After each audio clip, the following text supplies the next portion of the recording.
सांप के काटने के असरात। सांप ने टखने को काटा और जहर खून की बारीक रगों में घुलना शुरू हो गया। जिस्म के अंदर एक खामोश तूफान जाग उठा। जहर पांव की रगों में फैलने लगा, हर धड़कन के साथ गहराई में बढ़ता गया। अब वो पांव से ऊपर उठते हुए हर रग के मोड़ पर अपना रास्ता बनाता जा रहा था, और अब जहर रान और प्लोसा की जानिब बढ़ रहा है। जिस्म के अंदर की बड़ी रगें उसके सफर को महसूस कर रही है। जहर अब पेट की रगों में दाखिल हो चुका था, जहां जिगर और आंतें इसकी मौजूदगी को महसूस कर रही थी।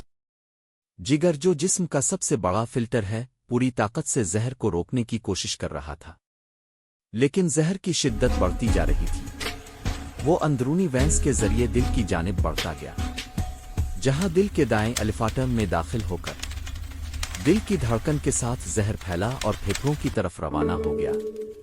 फेफड़े, जो जिस्म में ऑक्सीजन पहुंचाते हैं, अब जहर की वजह से कमजोर हो रहे थे। उनकी रगों में जहर की रवानी से सांस लेने का अमल मुतासिर होने लगा। जहर अब गर्दन की बड़ी रगों से ऊपर बढ़ रहा था, दिमाग की तरफ जा रहा था, जहां न्यूरॉन्स की रफ्तार सुस्त पड़ने लगी और दिमाग की सिग्नल्स में खलल आना शुरू हो गया। आखिरकार जहर पूरे जिस्म में फैल चुका था, पांव से लेकर दिमाग तक, हर रग और हर उज़्व में। जिस्म की आखिरी कोशिशों के बावजूद जहर ने अपनी गिरफ्त मजबूत कर ली थी। ये था जहर का मुकम्मल सफर, जो एक छोटे काटने से शुरू होकर पूरे जिस्म को अपनी लपेट में ले गया।